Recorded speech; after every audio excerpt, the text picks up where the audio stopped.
Alam nyo kung minsan yung iba, dito sila nagkakamali yung sa pagkukumpara nila, lalo na doon sa mga taong nabubuhay sa nakaraan at ayaw harapin ang katotohanan sa kasalukuyan.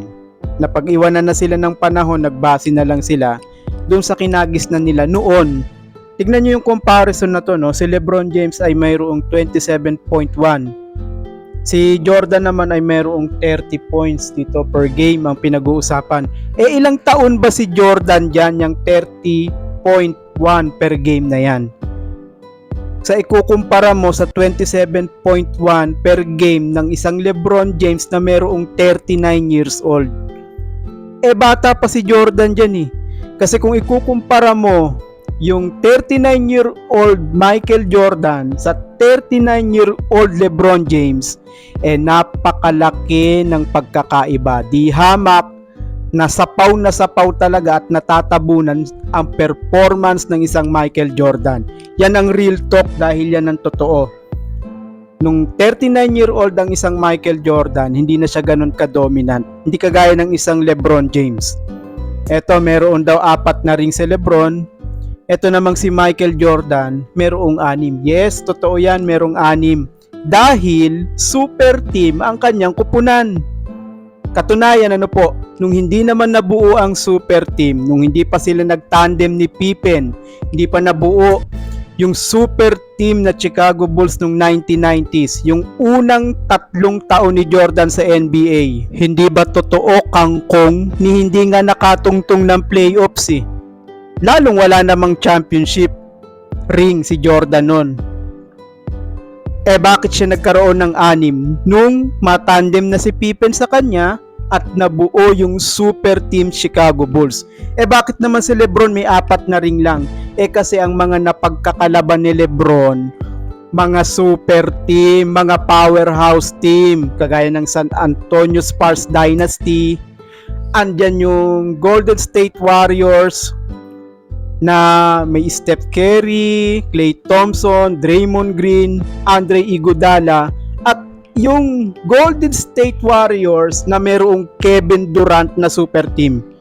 So kaya makikita mo, 4 na ring lang ang isang LeBron James. So magkaiba yan. Yung isa powerhouse kaya siya maraming ring, 6. Super team yung team niya. Sino tatalo sa team ni Jordan noong panahon na yon? Maghanap ka ng mas malakas na team sa Chicago Bulls na kayang talunin ng Bulls nun. Hindi ba mas powerhouse talaga at super team talaga ang Chicago Bulls nun? So hindi katakatakang may 6 siyang ring at hindi rin katakataka na si Jordan ay hindi lilipat talaga noon ng kupunan dahil super team na yung team niya. Kasi kung lilipat siya, baka kagaya ng una at hanggang 3 taon niya sa NBA, kangkong ang kakalabasan niya at baka mag-retired siya na kagaya ni Charles Barkley na walang ring. So super team yung Chicago Bulls nun, wala nang maraming usapan. Kaya siya naka-6 na ring sa MVPs. Ang totoo, ang MVP ni LeBron dapat talaga hindi lang 4. So alam nyo na yan, yung media, etc. na kung saan nakakita ka ng unanimous MVP for the first time. Ang totoo naman sa stats, lamang naman talaga si LeBron. Hindi lang po 4 dapat ang MVP ni LeBron dyan. Tapos itong tinutukoy nila itong bronze medal na yan, gold medal. Totoo naman yan, wala naman talagang bronze medal nung mga kapanahunan ni Jordan dahil angat na angat ang Team USA sa lahat ng mga nakakalaban nila. Napakalayo ng distansya ng style of play noon. At yung skills ng mga manglalaro, ng mga basketballista noon, panahon ni Jordan, kung ikukumpara mo sa panahon ngayon, napakalayo. Kung ngayon mo dadalhin yung team ni Jordan, baka sa bracket pa lang nila, hindi na sumampa sa second round yan. Baka hindi nga manalo yan. Yung team ni Jordan, dalahin mo ngayon sa World Cup, naku, hindi mananalo yan. Sa Slovenia pa lang yan, wala na yan. Diba? Sa Greece pa lang yan, wala na. Iba kasi noon, iba ngayon. Mas malakas, mas magagaling, mas athletic at mas angat ang skills ng mga manlalaro ngayon sa ibang bansa kumpara noon. Kaya hindi katakatakang madumi na nung panahon ni Jordan dahil hindi pa ganun kagagaling talaga. Kung ikukumpara mo ngayon kagagaling talaga ang mga manlalaro noon na mga napagkakalaban nila. So magkakaroon ka nga ng 4 na gold medal. Pero kung ngayon mo isasabak yan, baka kahit isa walang gold medal na makukuha ang Team USA. Kung yan team ni Jordan ang isasabak mo ngayon sa World Cup, sa Olympic. So napakalaki po ng agwat at distansya niyan mga Lodi. Kaya yung iba mga idol, yung iba kasi nagkukumpara na lang basta-basta. Hindi muna nila tinitingnan.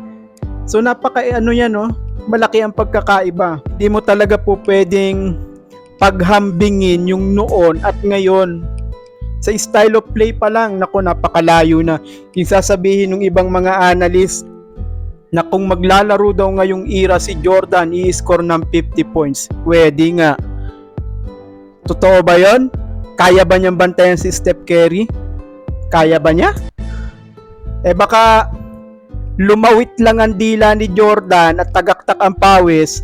Kaya ba niyang gwardiyahan si Giannis? Baka unang 3 laro lang ni Jordan yan, injury na yan. Napakalayo ng style of play ngayon, Jordan. Baka kumain lang ng bola yan, kabablock ni Wemby sa kanya. Baka sagasaan lang ni Lebron yan, injury na kagad yan. Ay, sus Marion. Ewan ko ba talaga yung iba, no? Kaya yung mga nabubuhay sa nakaraan, mag-isip-isip kayo. Huwag kayong masyadong nagpapapaniwala sa mga analyst dyan na maka-Jordan. Iba noon, iba ngayon mga idol. Napakalaki ng pagkakaiba. The best na 90s talaga nag-exist ang isang Michael Jordan. Yun ang the best, dun talaga siya. At the best din talaga na ngayon nag-exist ang isang LeBron James. So magkaiba yan talaga, hindi nyo talaga po pwedeng paghalinturarin. Kagaya na sinasabi ni Jordan, naniniwala siyang may greatest player sa bawat era. Pero hindi mo siya po pwedeng sabihin o kaya si Bill Russell or kahit na sino na siya or yun ang greatest player of all time. Unfair yun, sabi ni Jordan. Kasi nga hindi naman talaga sila nagkaharap-harap. Kada era meron talagang greatest player. So panahon ni Lebron ngayon, tapos na yung panahon ni Jordan .